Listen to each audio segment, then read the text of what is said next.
Na última semana eu comecei uma série chamada Quem é Jesus? Quem estava aqui a última semana? Glória a Deus. Essa série Quem é Jesus? Nós estamos debruçando naquilo que o profeta Isaías disse há mais de 700 anos atrás, né? O livro de Isaías foi escrito entre 700 e 681 antes de Cristo. Então nós estamos falando, basicamente 700 anos de Cristo, algo que aquele profeta, homem cheio de Deus, profetizou a respeito da vinda do Messias. E semana passada nós falamos a respeito do primeiro atributo. Nós usamos o versículo base, que foi Isaías 9,6, que diz assim, você sabe, você repete comigo, ou fala junto comigo, está tudo certo. Porque um menino nos nasceu, um filho se nos deu, e o governo está sobre os seus ombros, e o seu nome será chamado Maravilhoso Conselheiro, Deus Forte, Pai da Eternidade e Príncipe da Paz. Amém? Bom, no primeiro domingo, no domingo passado, quando nós iniciamos essa série é a tendência que nós terminemos ela no domingo, dia 25 de dezembro, nós falamos a respeito desse primeiro atributo que chama Deus Maravilhoso Conselheiro, amém? Jesus Maravilhoso Conselheiro. E hoje nós debruçaremos e aprofundaremos um pouquinho no segundo atributo que o profeta Isaías diz, que ele, a respeito de como Jesus seria. Ele diz Maravilhoso Conselheiro, Deus Forte. Hoje nós falaremos a respeito de Deus Forte. Olha para a pessoa que está falando do seu lado e fala assim: Jesus, o Deus Forte. Amém? Glória a Deus. Bom, Deus Forte, essa palavra é chave na confirmação da deidade de Jesus, né? Porque essa palavra, Deus Forte, eleva muito, está muito acima de todas as expectações judaicas. Mediante a aplicação, nós podemos ver o menino Jesus, o ser divino, falando com tamanha autoridade a respeito da doutrina da Trindade. E essa é uma verdade absoluta, e nós podemos ver em diversos relatos da Bíblia, e em diversos testemunhos que nós lemos na Bíblia. O próprio Jesus disse, você não precisa abrir porque hoje nós vamos ler bastante texto, então simplesmente acompanhe comigo no telão aqui.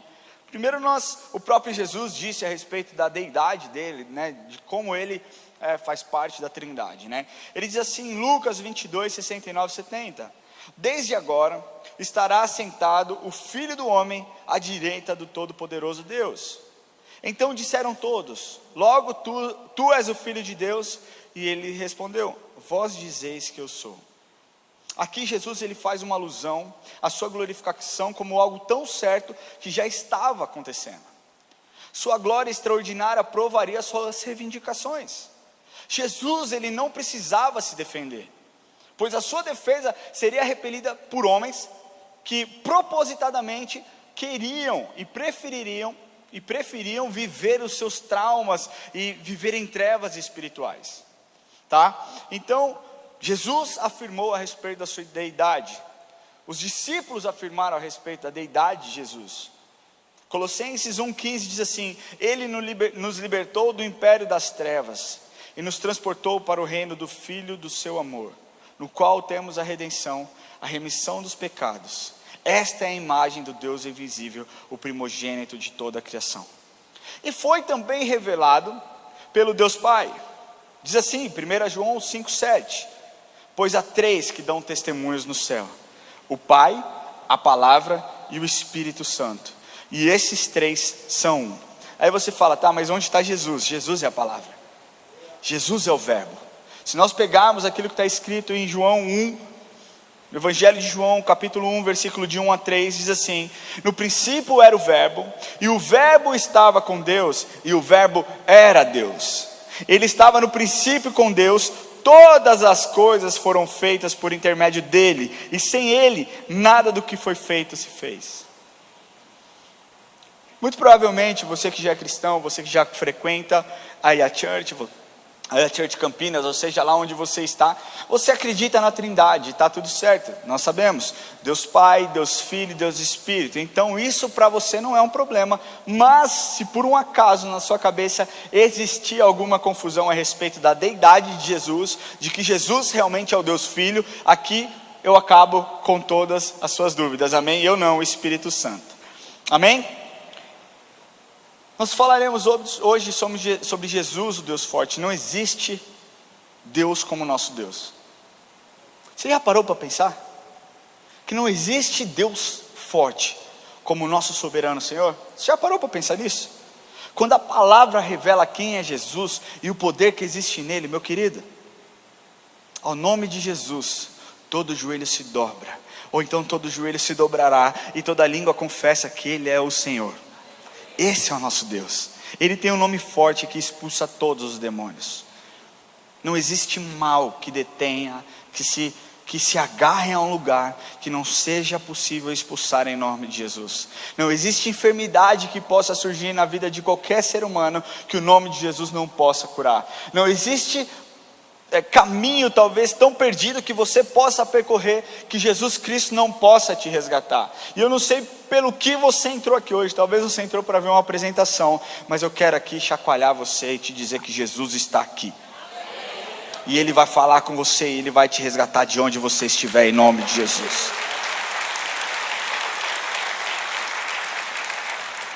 Quando você entende a força do seu Deus, você entende que não existe luta que Ele não possa vencer.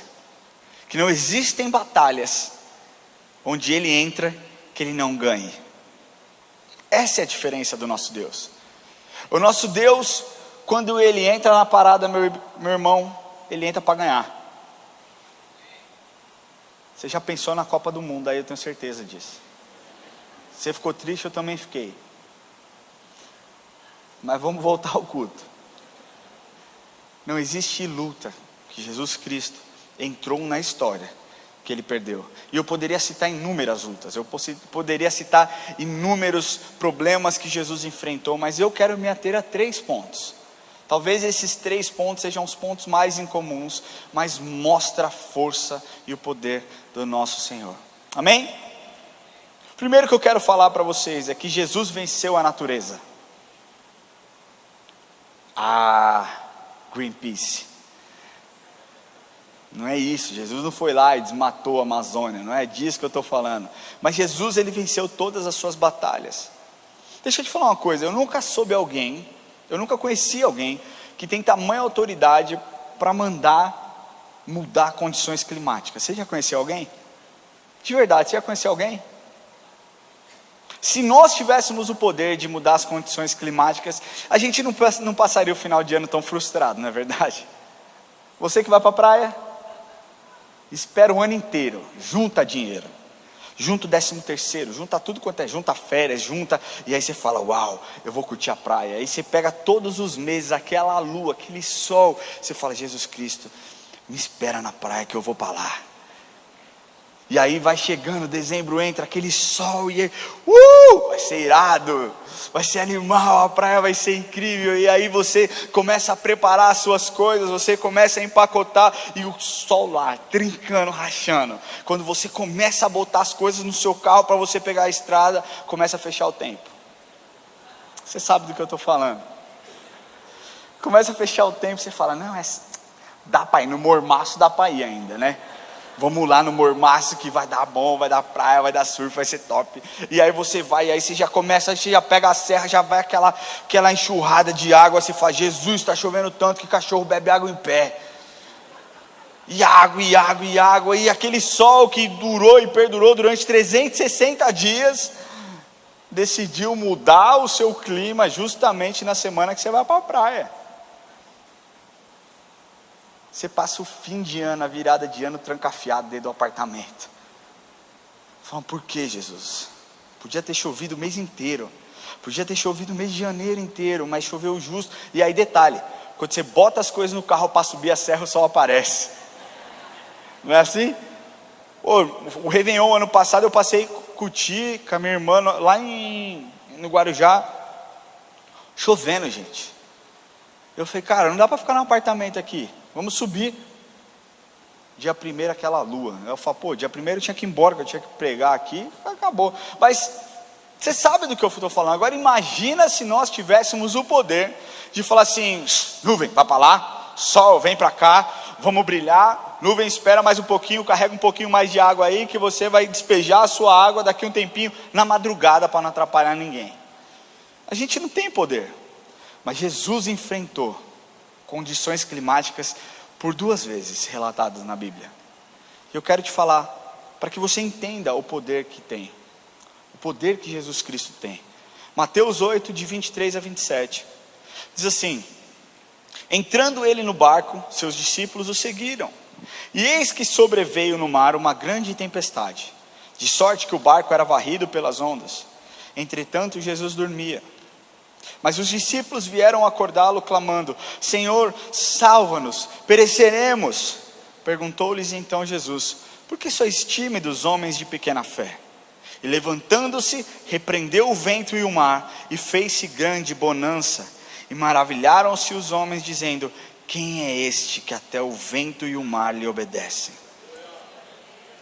Na segunda passagem, Jesus faz a multiplicação dos pães, ele compele, ele obriga os seus discípulos a entrarem no barco. Eles entram no barco, Jesus fica do outro lado lá, e aí eles estão lá no meio do mar da Galileia, e começam a ser açoitados por onda. E aí você conhece essa história. Pedro fica desesperado, e Jesus aparece para eles sobre as águas. Eles gritam: é um fantasma. Jesus fala: não sou um fantasma. E Pedro diz: se não és um fantasma, se és tu, Senhor, manda que eu vá ter contigo. E Jesus diz: vem, Pedro. E Pedro vai, caminha sobre as águas, até o momento onde ele se depara com o tamanho das ondas e as circunstâncias, e começa a afundar. E Jesus mais uma vez acalma as condições climáticas. Está lá em Mateus capítulo 14, de 31 a 32. Diz assim: prontamente Jesus, estendendo a mão, tomou-lhe e disse: homem de pequena fé, por que duvidastes? Subindo ambos para o barco, cessou o vento, e os que estavam no barco o adoraram, dizendo: verdadeiramente és filho de Deus. Quantos aqui já sentiram medo em meio a uma tempestade? Eu não estou falando tempestade da vida não, tá, gente? Estou falando tempestade de água, chuva. Quantos aqui, de verdade? Você já sentiu medo de você ter que parar o carro e falar: cara, eu não consigo, porque eu não enxergo? Nós temos medo. Muitas vezes eu gosto de dirigir na chuva. E eu tenho medo, porque a força da natureza ela é tão grande quando uma tempestade nesse tanto vem, que você tem medo de colocar a vida da sua família em risco e a vida de outras pessoas em risco. Então você decide encostar seu carro. Os discípulos também tinham medo. Quem já foi para Israel já viu o Mar da Galileia. E o Mar da Galileia, você olhando, você fala: impossível ter tido uma tempestade nesse tanto aqui. Quem já foi para Israel? Se não, você olha na internet. Cara, é um lago de água doce. Quando a gente fala Mar da Galileia, a gente pensa em mar com onda. Não, é o maior lago de água doce que existe, talvez um dos maiores do mundo. Eu não sei se hoje é o maior do mundo, eu acho que já existe outro. E o Mar da Galileia, ele fica localizado 213 metros abaixo do nível do mar. E o Monte Hermon fica localizado a 2.814 metros de altitude. E o que acontece em Israel é muito louco, tá, gente? Só explicar para vocês. Israel é muito louco, porque você está no Monte Hermon, a 2.814 metros de altitude, com neve, menos 3 graus, menos 5 graus, e você dirige 1h30 até o Mar Morto, ou então até o Mar da Galileia, mais precisamente até o Mar Morto, e você tem uma temperatura de 28 graus. Essa é a diferença. Israel é realmente diferente. Mas o que acontece é que do alto do Mar Morto existe o degelo daqueles picos e aquele pico de neve naquele lugar. E aí o que acontece é que o vale do Rio Jordão, que liga o Mar Morto ao Mar da Galileia, tem um vento muito quente e se encontra com esse vento muito frio que vem do Monte Hermon e causa fortes tempestades. Essa semana, quando eu estava lá agora em mês passado, novembro, eu conversei com um cara, com um guia. Eu falei: cara, chove mesmo aqui? Tem mesmo essas tempestades? Porque, você olha aqui essa calmaria. E ele falou: recentemente teve uma que, destruiu muitos hotéis que ficam aqui na beira. Foi feio, assim. Eu pesquisei e achei realmente assustador. O que eu quero te falar é que tempestades são comuns, ainda nos dias de hoje. Mas o que não é comum é um homem andar sobre as águas. E mais incomum ainda é o homem que tem poder para parar a tempestade.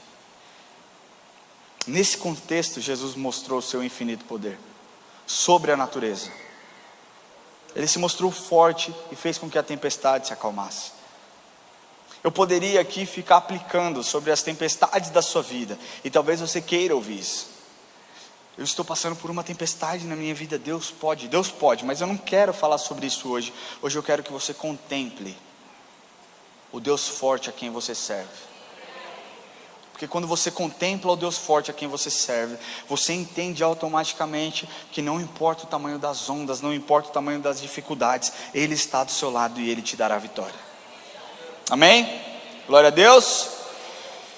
Hoje é dia de você contemplar o poder que existe nele. Amém? Segundo ponto que eu quero te falar é que Jesus venceu o tempo.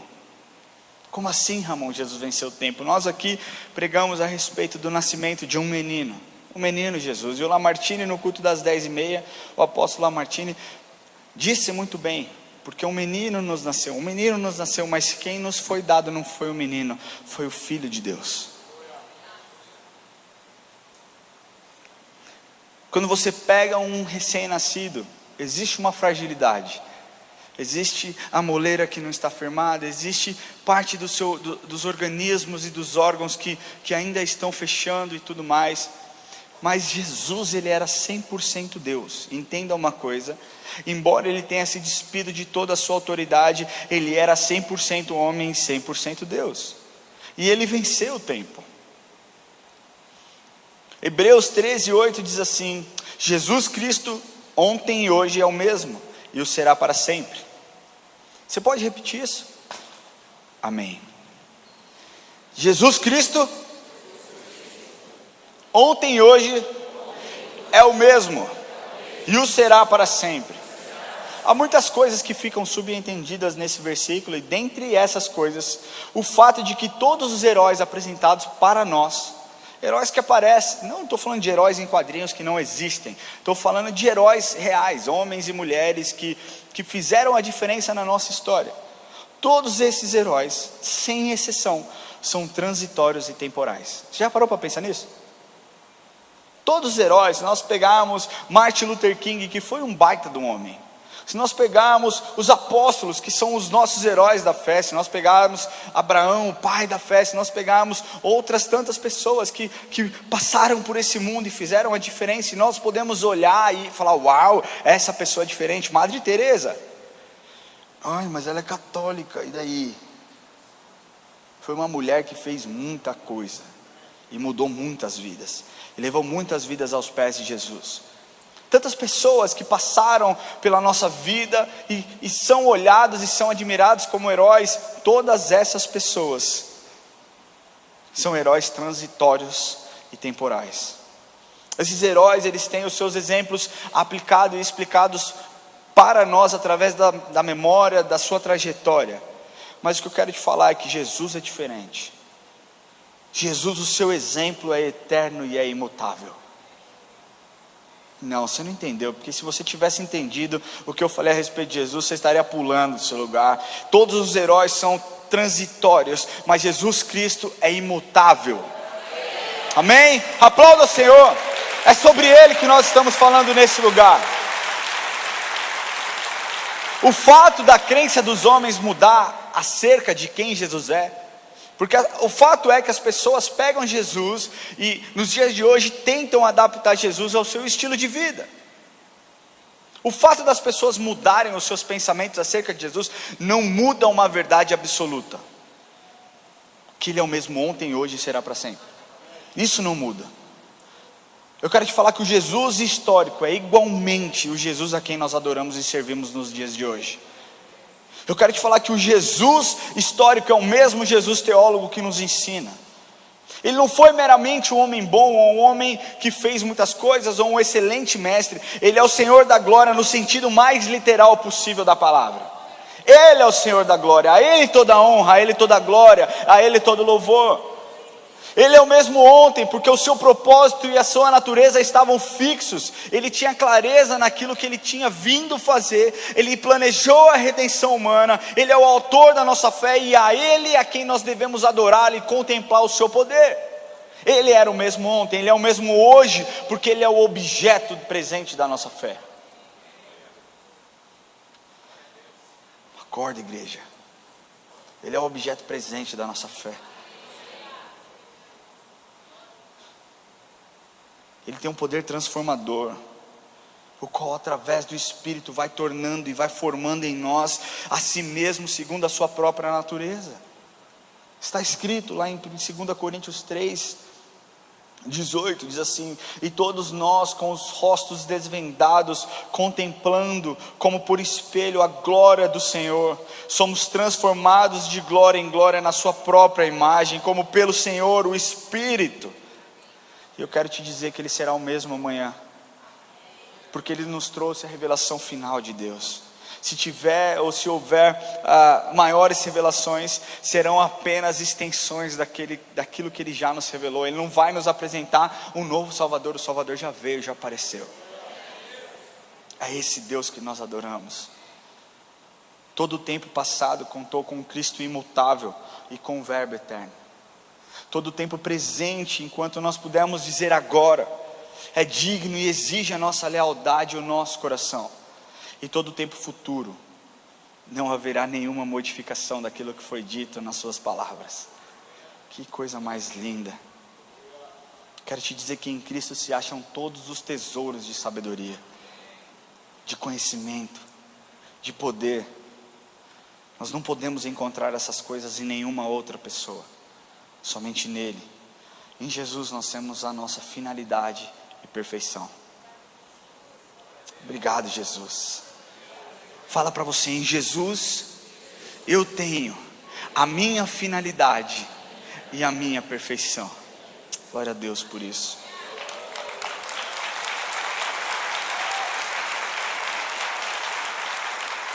Apocalipse 1:8 diz assim: eu sou o alfa e o ômega, diz o Senhor Deus, aquele que é, que era e que há de vir, o Todo-Poderoso. Esse é o Jesus que você serve. Jesus venceu a natureza, Jesus venceu o tempo, e Jesus venceu a morte. Eu entro aqui no meu terceiro e último ponto. Essa frase, Cristo venceu a morte, talvez essa frase é a que define a nossa diferença, a diferença mais importante do cristianismo para todas as outras religiões. Nenhum outro líder religioso na história previu a sua morte e a sua ressurreição. A ressurreição de Jesus marca pela primeira vez na história a história de alguém que ressuscitou dos mortos e nunca mais morreu. Você já ouviu relatos de pessoas que ressuscitaram? Eu já ouvi, você já ouviu? Eu particularmente nunca vi, mas eu já ouvi. Inclusive existe um pastor, o pastor João Carlos, que é conhecido da pastora Clícia, do pastor Lamartine, acho que dos pastores um pouco mais vividos aqui da casa, né? Vividos, nossa, eu fui muito educado agora. Acúmulo de juventude, segundo a pastora Clícia. Mas, embora ele tenha vivido um milagre extraordinário, se ele não morrer, ele já morreu? Aí já morreu. Você viu? Que coisa? Jesus foi o único que ressuscitou e nunca mais morreu. Olha o poder que existe nele.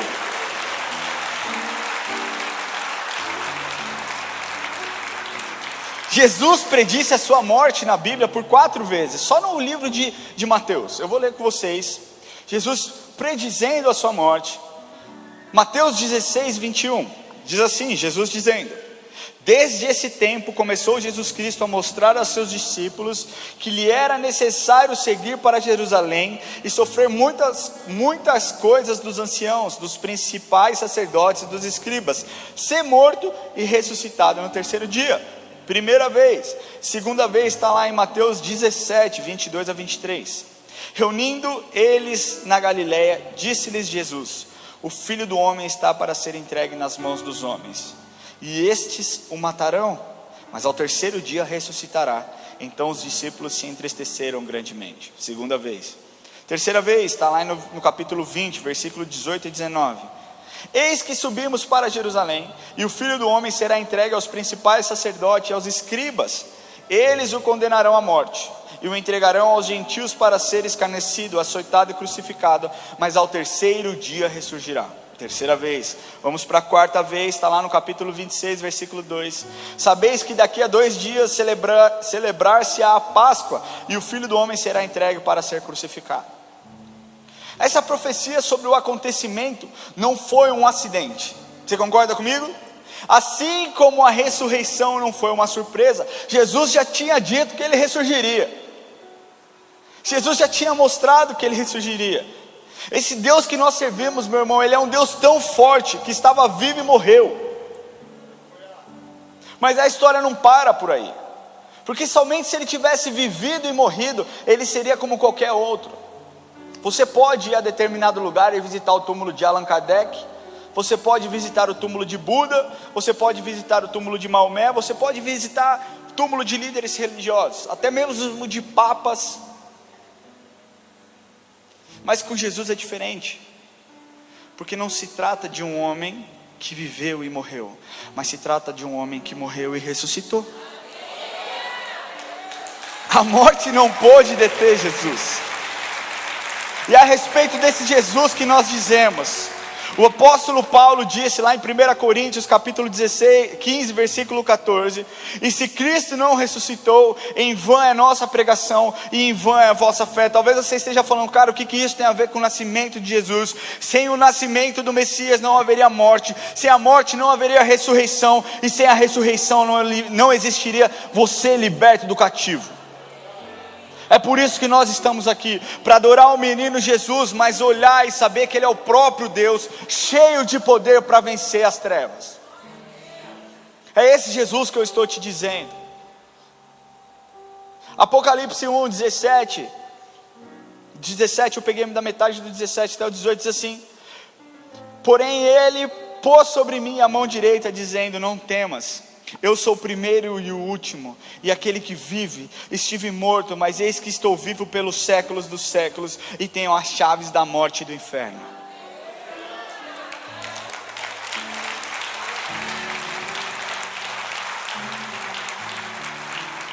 Aqui João conta a respeito, o apóstolo João conta a respeito da visão que ele teve, a visão de Jesus glorificado.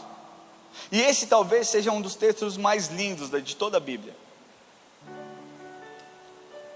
Jesus venceu a morte e tem as chaves em suas mãos, e é isso espetacular.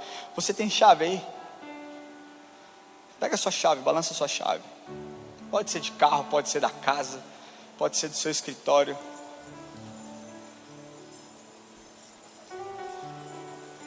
Sabe o que significa chave?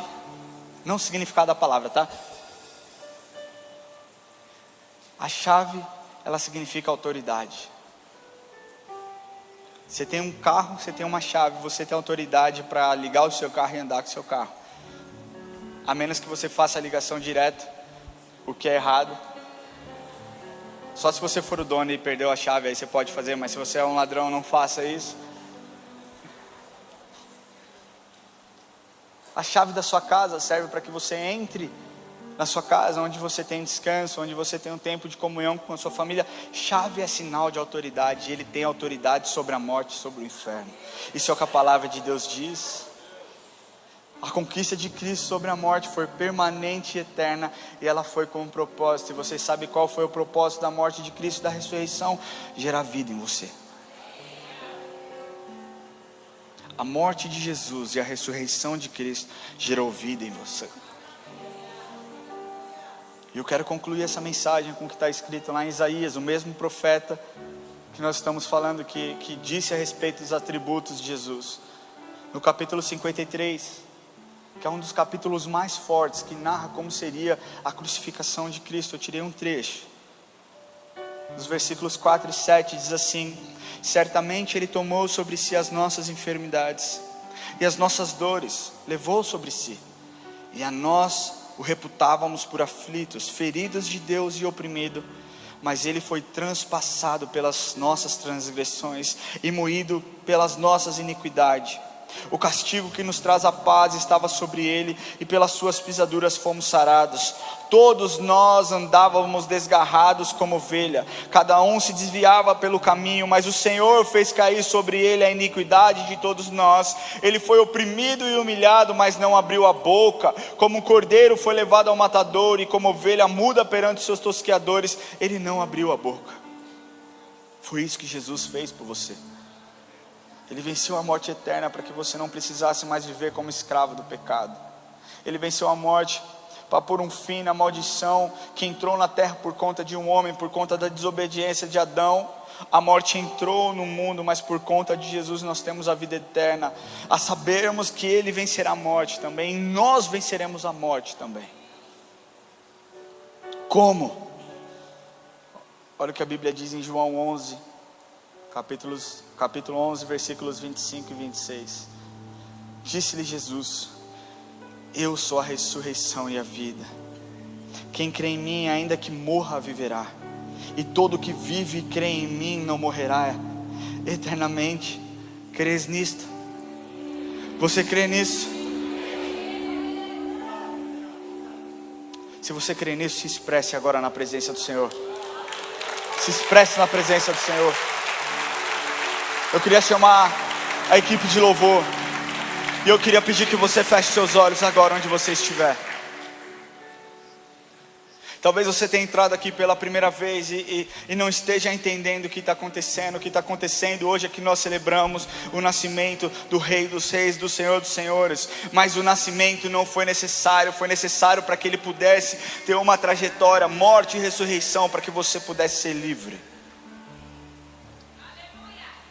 Meu querido, é como se os seus braços estivessem amarrados com algemas, e alguém aparecesse com uma chave, dizendo: ei, eu tenho autoridade para abrir essa algema aqui e você ser livre. Você quer ser livre?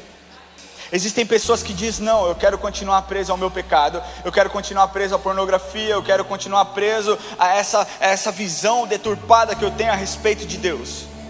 Mas existem aqueles que estão tão machucados, que não conseguem mais lutar, que dizem: por favor, Jesus, eis aqui a minha vida, por favor, eu aceito aquilo que o Senhor fez por mim. Abra essa algema e venha morar no meu coração. E eu quero falar com você que entrou hoje aqui pela primeira vez, ou pela segunda, ou pela quinta vez, mas nunca fez uma oração de entrega, pedindo: Senhor, abra essa algema que me prende. Eu quero entregar o meu coração para o Senhor. Eu não estou aqui falando a respeito de uma religião, eu estou falando a respeito de um relacionamento. Se você deseja se relacionar com Jesus e aceitar o sacrifício dele, eu quero pedir que você levante a sua mão onde você estiver. Nós vamos orar por você. Levante a sua mão mais alto que você puder, nós vamos orar por você. Glória a Deus pela sua vida, glória a Deus pela sua vida, glória a Deus pela sua vida. Levante a sua mão onde você estiver. Glória a Deus pela sua vida. A salvação chegou neste lugar, porque a salvação tem nome. A salvação se chama Jesus Cristo de Nazaré, Rei dos Reis e Senhor dos Senhores. Você que está com a sua mão levantada, eu queria pedir que você levante do seu lugar. Levante do seu lugar, não tenha vergonha. Você que levantou a sua mão e deseja entregar o seu coração, a igreja está com os olhos fechados. Levante do seu lugar, meu querido. Isso precisa ser um ato público. A palavra de Deus diz que com o nosso coração nós aceitamos e com a nossa boca nós confessamos. E você precisa fazer essa confissão para que Satanás ouça que hoje você está entregando a sua vida nas mãos de Jesus, e que Ele está te perdoando, e que Ele está te livrando do cativo, e que Ele está escrevendo uma nova história para você. Mais uma vez, se você deseja, levanta do seu lugar onde você estiver. Você não vai ser julgado não, porque eu estive na sua situação e foi a melhor decisão que eu fiz na minha vida. E você que está nos assistindo online, se deseja fazer essa oração, eu quero te dizer que a salvação chegou. Você não precisa estar num ambiente físico, porque o Espírito Santo te alcançou e está aí na sua casa.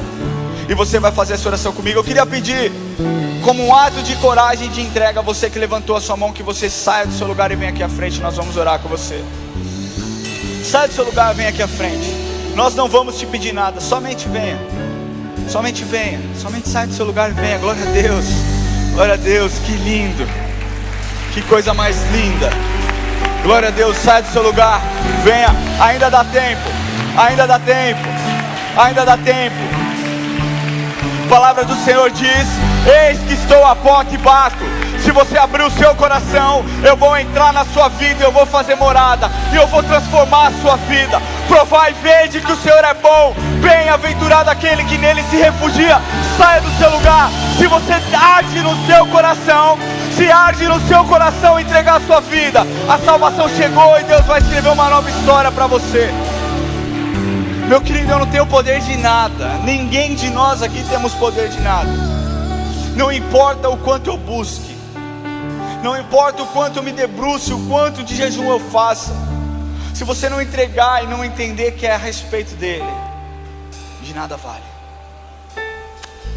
Pela última vez, e eu oro para que as amarras sejam quebradas agora em nome de Jesus. Eu oro que se você está querendo vir aqui, eu declaro que você tem liberdade. O Espírito Santo quebra as correntes agora. Espírito Santo, passe no meio dessas cadeiras, tirando toda a trave, tirando todo o entrave, que essas pessoas possam se entregar ao Senhor. Mais uma vez, se você deseja, se você não tem coragem, cutuca a pessoa que está do seu lado e fala: eu quero, mas eu estou com vergonha. Eu quero, mas não sei se eu devo ir. Você deve vir, porque Ele morreu por você. Você precisa entregar o seu coração para Ele, amém? Você que está aqui na frente, eu quero pedir que você coloque a mão no seu coração e que você ore assim: Senhor Jesus, hoje eu entrego a minha vida em Tuas mãos. Jesus Cristo, eu declaro que o Senhor é o meu Senhor e o meu Salvador. Jesus Cristo, eu te agradeço pelo seu sacrifício, e eu reconheço o que o Senhor fez por mim. Escreve o meu nome no livro da vida. Em nome de Jesus eu oro. Senhor Deus, nós oramos agora por cada vida no seu altar aqui. E nós pedimos, Pai, que o Senhor venha visitar os teus filhos, Deus. Que o Senhor derrame a paz sobre os corações. Que o Senhor se demonstre, Pai, um Deus de poder, um Deus de paz, um Deus de alegria. Que o Senhor feche todas as dores, que o Senhor toque na alma. Que eles saibam que o Senhor realmente se importa com cada um deles. Que eles saibam, Pai, que o Senhor os ama, que o Senhor os deseja. Que eles sejam tocados pela presença do Senhor agora. Espírito Santo, nós oramos pela vida dos teus filhos e te agradecemos, porque mais membros entraram nessa noite para essa família. E nós declaramos sobre a vida de cada um deles a paz que excede todo entendimento sobre os seus corações. Deus, que esse seja o melhor fim de ano que eles já viveram, em nome de Jesus. Em nome de Jesus. Eu queria pedir que vocês seguissem o pastor Rubem naquela direção. Eu deixo muito claro sempre que nós não vamos pedir nada, nós só queremos o contato de vocês para que nós possamos servi-los e entender como nós, como igreja, podemos ajudá-los nessa caminhada. Então não sinta medo de acompanhar essas pessoas. Nós queremos realmente ter um tempo individual de oração. E se no final do culto você desejar a oração de algum dos nossos pastores, nós estamos aqui para servi-los. Amém, em nome de Jesus. E eu queria pedir para você, igreja, se você fez essa oração online, vai aparecer um QR Code. Eu não sei se vão colocar de novo, mas que você escaneie esse QR Code, que você fale conosco. Porque não importa a distância que você esteja, talvez a nossa mão não te alcance, mas o Espírito Santo, nosso Deus, é um Deus onipresente, está em todos os lugares. Amém? Queria pedir para você, fica de pé onde você está. Somente se você ama Jesus. Você ama Jesus? De todo o seu coração? Eu deixei essa oração aqui, ó. A equipe de louvor vai poder ver. E essa é uma oração que o meu filho John, de 4 anos, fez essa manhã. Nessa manhã ele falou: papai, escreve aí o que eu estou te falando. 4 anos. E ele pediu para eu escrever assim. Eu não sei se dá para dar zoom aí, ou se vai ficar muito ruim. Mas ele escreveu assim: Jesus querido, eu te amo porque o Senhor morreu por mim na cruz. Isso um filho de 4 anos, que eu tenho tentado ensinar que Jesus Cristo é a coisa mais importante da vida dele. Muito mais importante do que o papai, muito mais importante do que a mamãe, mas essa oração foi Ele quem fez. Talvez seja hoje, talvez hoje seja o dia de você se reaproximar do Senhor, de você contemplar Jesus não como um menino frágil que nasceu, mas como o Rei da Glória e o Senhor da sua vida. Quando nós estivermos adorando, adore ao Senhor de forma extravagante. Senhor Deus, nós te agradecemos pela sua presença neste lugar. E ao Senhor nós damos toda a honra, toda a glória e todo o louvor. Se você é grato ao Senhor, dê um grito de júbilo. Aplauda o nome do Senhor. Se Ele é digno de toda a sua adoração, se Ele é digno de toda a sua glória, dê o grito mais alto que você puder. Aleluia, Senhor. Aleluia, Senhor.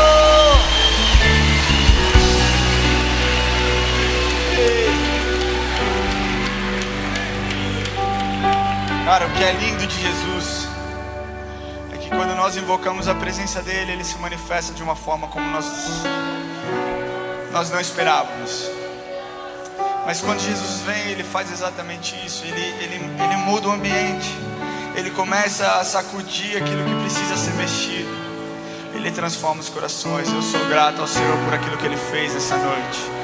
Nada disso foi planejado, não por nós, mas por Ele. Ele planejou todas as coisas, por isso nós agradecemos ao Senhor. Se você puder, feche seus olhos. Senhor Jesus, nós te louvamos e te agradecemos por esse tempo precioso. Te agradecemos porque o Senhor é um bom Deus e o Senhor esteve aqui conosco. Nós pedimos que o Senhor leve cada um dos teus filhos em segurança, aqueles que estão nos assistindo online, que possam ter uma semana abençoada assim como os que estão aqui, Pai.